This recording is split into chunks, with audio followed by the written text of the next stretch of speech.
जय जगन्नाथ। अनेक चाकरी आशायी मानक मनरे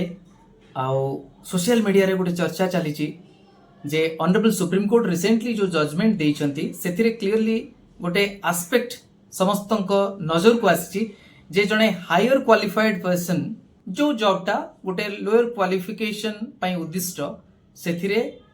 पार्टिसिपेट करि परिबे नाही। यार बहुत गुड़ी एस्पेक्ट रही मु भाविली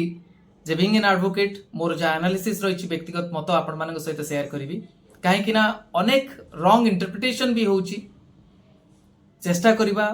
समस्ते मिसिकी शिखिबा। आपण मानक मनरे जदि किछि प्रश्न थिबो ताल निश्चित भाव में आपण एई वीडियो रो कमेंट सेक्शन रे जणाई परिबे। मु से जजमेंट को पढ़िली,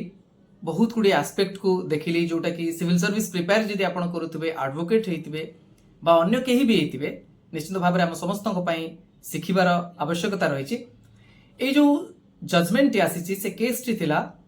जनरल मैनेजर एचआर वर्सेस के पुवारशन। ए जो पोस्ट पई ए विवाद सृष्टि हेतिला मद्रास रे। मद्रास हाईकोर्ट मध्य जो जजमेंट देइथिले सेटा रिवर्स हेची, सेटिसाइड हेची ऑनरेबल सुप्रीम कोर्ट द्वारा। जे कौन थिला से घटनाटी आमे टिके जानिबा। जे टेम्पररी अटेंडेंट पोस्ट से लिखा जाइथिला the candidate should possess 8th standard qualification and should not possess 12th standard or higher qualification. देखंतु एटी दीटा कथा, गोटे होची मिनिमम आ गोटे होची मैक्सिमम। नॉर्मली आमे जानिचंती मिनिमम क्वालिफिकेशन कथा आमे सब बेले सुनी थांती। तेणु जोठी मिनिमम थाए ता माने कोनोसी बार न थाए हायर को नेकी सेठी ए पर्यंत जोटा आमे देखी आछंती सेटा आमे विश्वास करिसंती सेटा सत जे प्रकृत रे जे भी तदुर्ध क्वालिफाइड हेतिबे से माने अप्लाई करि परिबे। मोर धारणा मोर जहा एनालिसिस रहिछि सेथिरे कोनोसी जिंस माने सेमति किछि बदलै नांती ऑनरेबल सुप्रीम कोर्ट। हां, एम्प्लॉयर चाहिए employability of a lower qualified person रो सिक्योर करिबा पई सी चाहिए हायर क्वालिफिकेशन उपरे बार लगे पारिबे। तेणु एठी ऑनरेबल सुप्रीम कोर्ट कर जो जजमेंट अच्छी सेठी क्लियरली दुई तीन एस्पेक्ट उपर अच्छी आमे ताकू ठीक भाव में बुझिबा। फर्स्ट एस्पेक्ट होची स्ट्रिक्ट अध्यरेंस ऑफ द सर्विस और रिक्रुटमेंट रूल। रूल कौन कहूची आ रूल आपण जानिचंती सर्विस रूल होई पारे बा रूल रु तापरे जोटा रूल को बेस करिकी रिक्रुटमेंट पाई जो एडवर्टाइजमेंट बा रिक्विजिशन आसी थाए सेइथिरे क्लियरली मेंशन थाए। जदि सेथिरे क्लियरली मेंशन अछि रूल से जिंसटा को कहूची जे जणे व्यक्ति मिनिमम ए क्वालिफाइड हेतिबो आ मैक्सिमम ऊपर बार लागिची से डिग्री पोजेस करि नथिबे। मैक्सिमम धर कोहाला 12th स्टैंडर्ड पास करिथिबे किंतु ग्रेजुएट होई नथिबे। से जो ग्रेजुएट होई नथिबे जदि मेंशन होई जाइछि ताहाले डेफिनेटली जे भी एम्प्लॉयर अछंती जे रूल फ्रेम करिसंती से चाहंती जे जने हायर क्वालिफाइड पर्सन जदि सबुथिरे पार्टिसिपेट करिवे ताले छोट छोट चाकरी बा जीविका बा जो सुजोग अन्य माने पाई परिबे नाही। फॉर एग्जांपल मु कहिबा को चाहे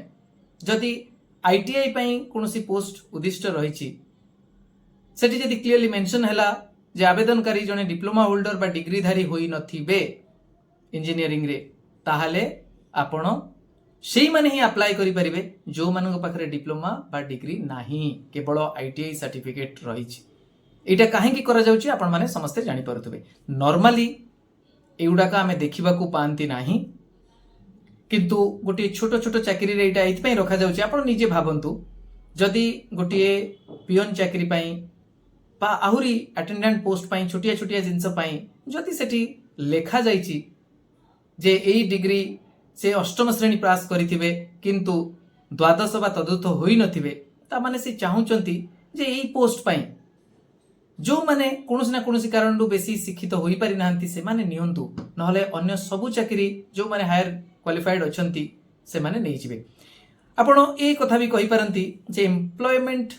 अपॉर्चुनिटी रु जणको काहे की डिप्राइव करा होची just because he is higher qualified. बेले बेले ना जेमती रिजर्वेशन रही ये से रिजर्व रखा जाइए पोस्ट को for the candidates who have not possessed any higher qualification. ता माने जेमती आमे देखुचंती जाति आधार रे सेही भलिया शिक्षा आधार रे जो माने पछेई जाइचंती बा पढ़िबार सुजोग नथला सेमानक पई किछि चाकरी बा एम्प्लॉयमेंट रो सुजोग देवा पई एक व्यवस्था रहिछि किंतु एटा कोठी कुआ जाउ नाही जे जणे एम्प्लॉयर सबु कथारे सेटा करिवो सेत पई देखिबे विशेष करी अनेक चाकरी रे एमती कोनोसी प्रावधान न थाए तेणु आपण माने जो व्यतिव्यस्त हेई पडुछंती एटा भूल बोली सेटा आमे विचार करिबा कथा जे सेमती भूल निष्पत्ति निया जाय नाही ऑनरेबल सुप्रीम कोर्ट कर जो ऑब्जर्वेशन रही क्लियरली एक कथा मध्य से कहिचंती आपण माने जानि रखिबा दरकार आगुरु मध्य अनेक केस रे सेटा क्लैरिफाई करि सारिचंती ऑनरेबल सुप्रीम कोर्ट जे just because you possess a higher qualification that doesn't mean you will be automatically eligible for the lower post which is meant for the lower qualification. कहीं कि ना जोटा clearly mention थिवो से qualification आपण पाखरे अछि ना नाही हां अछि सेकंड कंडीशन आपण ताठू अधिका आउ क्वालिफाइड अछंती ना नाहंती सेठी आपण तथ्य लुचेई परिबे नाही तेणु मु कोन कहली strict adherence to the service law. Second, लुचेइबार नाही non concealment of the facts relating to your qualification आपणकर जो क्वालिफिकेशन रही ताको लुचेइबे नाही ए घटना रे कोन हेची ना से व्यक्ति जनक जदिओ ग्रेजुएट थिले से किंतु जणै नथिले तांकर एम्प्लॉयर को पाखरे जेतबे आवेदन करथिले सेठी जणै नथिले से केवल जणैथिले जे अष्टम पास बोली जेहेतु सर्विस रूल कहूची जे आपण अष्टम पास होइतिबे किंतु द्वादश बा तदुर्थ होई नथिबे एठी से आवेदनकारी भूल करथिले ओ चाकरी हातेइतिले तेणु तांकु जेतेबेले डिसमिस कर दिया गला एम्प्लॉयर तांकु हटेई देले सेतेबेले से न्यायालयर द्वारस्थ होइतिले एवं से जीति जाइतिले जदिओ जीति जाइतिले किंतु सेठी से एम्प्लॉयर बा से कंपनी बा आपण बैंक बा जहा कहि परंती से माने जाइतिले सुप्रीम कोर्ट को एई ऑर्डर अगेंस्ट रे अपील करिबा पई तेणु ऑनरेबल सुप्रीम कोर्ट तांकर से अपील को अलाउ कले आउ से राय मध्य देले जे हां जेहेतु सर्विस कंडीशन रे क्वालिफिकेशन रे क्लियरली गोटे जिंस मेंशन अछि आपण से जिंस को लुचेइचंती सेकंड कथा होची आपण हायर क्वालिफाइड सेठी लेखा जाइतिला आपण हायर क्वालिफाइड होई नथिबे बोली किंतु आपण हायर क्वालिफाइड होई मध्य अप्लाई करिसंती that means violating the service rule तेणु टेम्पोरारी अटेंडेंट पोस्ट पई जो क्वालिफिकेशन थिला सेटा को वायोलेट कर तेणु आपण बुझी पारुथबे मु अनेक गुडिए माने एस्पेक्ट रे एटा को बुझेई सारिची आशा करूची आपण मानक मन रे जो प्रश्न थिला सेटा वर्तमान से संदेह आ नथिबो जदि भी किछि थिबो निश्चित भाव रे feel free to share with me आमे समस्त मिसी की पढिबा सिखिबा तापरे जे कोनसी कारण पई आमे जदि स्वर उठेबा को चाहउछन उठेबा एमिति नुहे जे सब बेले गोटी एस्पेक्ट को देखी किछि न बुझी ब्रेकिंग न्यूज अछि ता पछरे पड़ी जिबा हमको डिटेल स्टडी करबा पड़िबो ये होची मोर understanding it is my personal understanding जदि आपण माने एनलाइटन करिवे कोनोसी भी आपण माने लर्नेड पर्सन होइथिबे बा आपणकर परिचित के थिबे तांकर जदि गोटे किछि व्यू अछि बा मोर किछि जदि अंडरस्टैंडिंग रे भूल अछि then definitely I will accept my mistake and I will rectify आमे जेतेबेले समस्त स्टडी करिबा डीपर स्टडी करिबा सेतेबेले आमे समस्त परस्पर को जणैबा सिखिबा आगु को बढ़िबा रहुची नमस्कार जय जगन्नाथ।